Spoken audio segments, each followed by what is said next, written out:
Images you see of poor township next to clean developed suburbs do not indicate white-black division.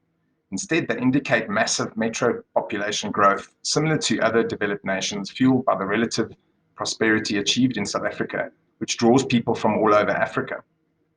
Images of tenderpreneurs, these are beneficiaries of state contracts and race-based employment. There are 8-bedroom glass mansions and brand new SUV Porsches overlooking mud huts in the rural areas do not make the media. I know some of them personally. They holiday in Switzerland in mansions once a year. Importantly, in repeated surveys conducted by the Institute of Race Relations, which is a local libertarian think tank which commissions research into race relations, they repeatedly found that a demographically represented sample of 58% of South Africans listed unemployment as their biggest concern. Unemployment as their biggest concern, as opposed to 3% who said racism was a concern. Since 2001 and up to 2020, those were the pretty much consistent average results for 20 years, effectively. Yet we have a state which blames racism for everything. On TV, our president blames apartheid and systemic racism.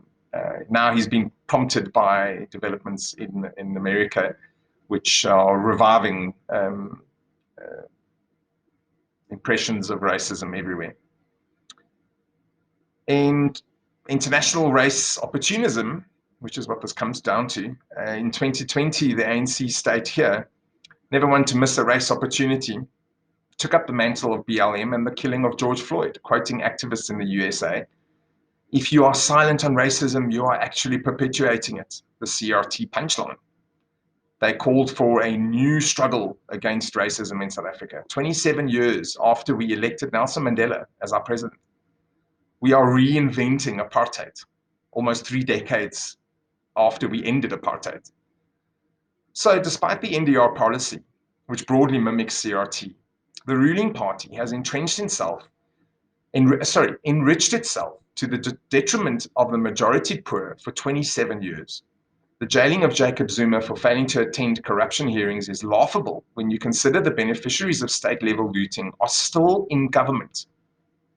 The masses know this.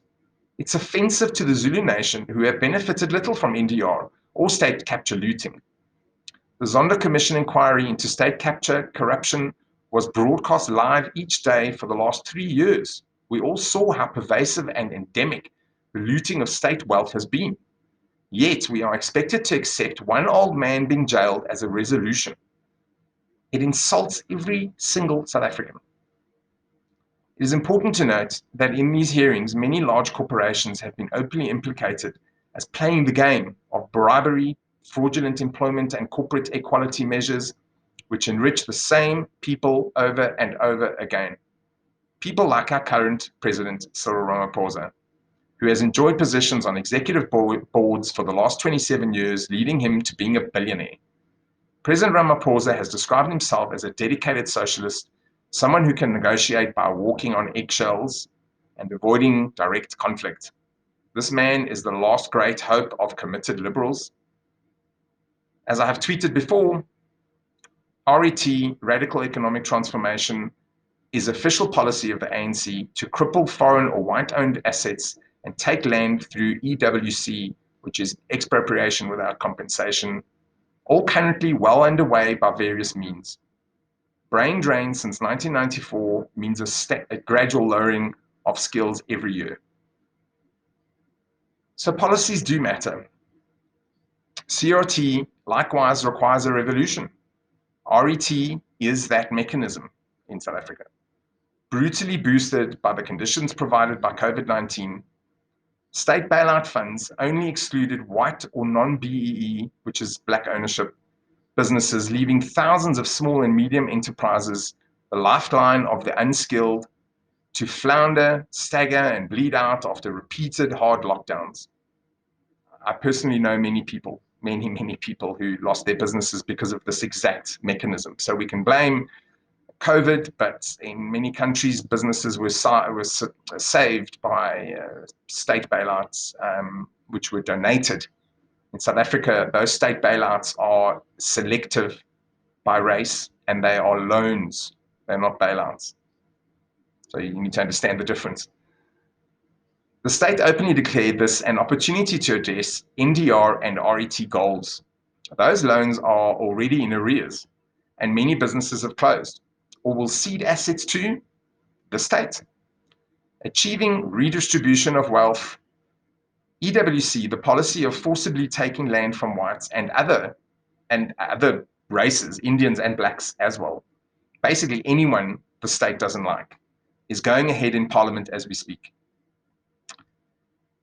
To move overseas, Ibrahim X. Kendi, race opportunist and milquetoast revolutionary, writes, "We need a kind of political chemotherapy."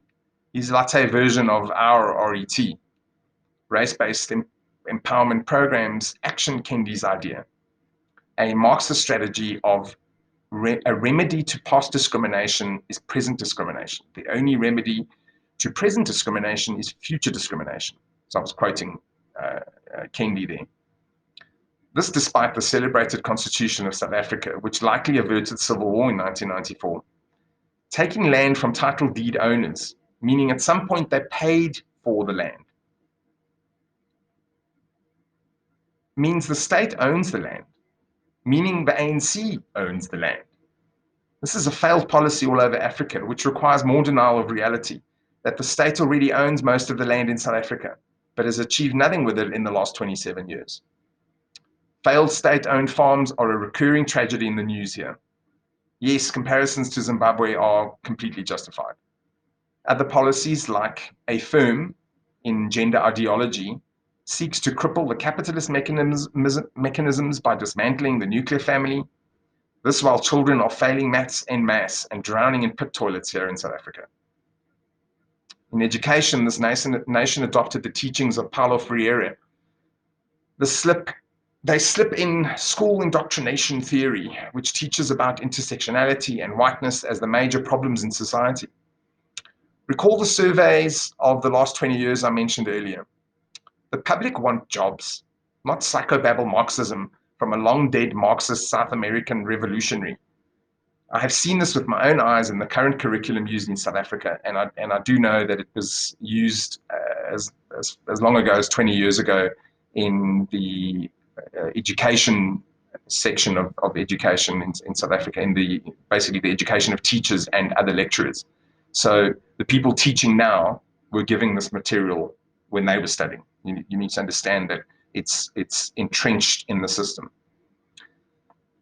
So I did add this chapter regarding empathy because ultimately I come to this from a position of psychology. So in terms of psychology, South Africans are an abused, traumatized, powerless, starving, desperate nation. Moral judgments of the looters, at least the really impoverished ones, would be unethical. As we accept limited capacity in cases of crimes of desperation, we should understand that people have little to live for and nothing left to lose. The ANC has bled out the social capital we had in 1994. There is no energy flow left in any of these people. Even the wealthier looters who arrived in SUVs are drained of moral leadership. Their conscience has been absolved by the constant rhetoric of structural oppression and dependency syndrome that permeates the ANC strategy. Men are vilified as evil, leaving fathers homeless and hopeless. Young men face joblessness and powerlessness, foreseen by Mampela Rampele in 1990. You can look her up, and there's a link to her profile to her article that I'm talking about. She was the wife of Steve Biko, who some of you may have heard of, who wrote a lot about the challenges of a revolution succeeding against apartheid and what would come. So she's very aware of this, and she subsequently tried to get into politics in South Africa, and it didn't go very well because she doesn't sing the socialist tune the way other people do. So she is now involved in international organizations overseas. So this nation needs empathic leadership, not more CRT. The ANC's finest trick has been to convince the world that it is not a socialist kleptocracy hell-bent on enriching itself at the expense of the very people it professed to liberate. Thank you. That's the end of my article that I wrote. I'm going to end it there because this is already going on a bit longer than I planned. So I'll be adding some more videos as and when I can, and hopefully be involved in a slightly bigger project soon, and we'll be able to interact and engage with more people who share the same goals that I have and that many of us have. Um, I hope that was informative, and you'll be back to listen to more. Thank you.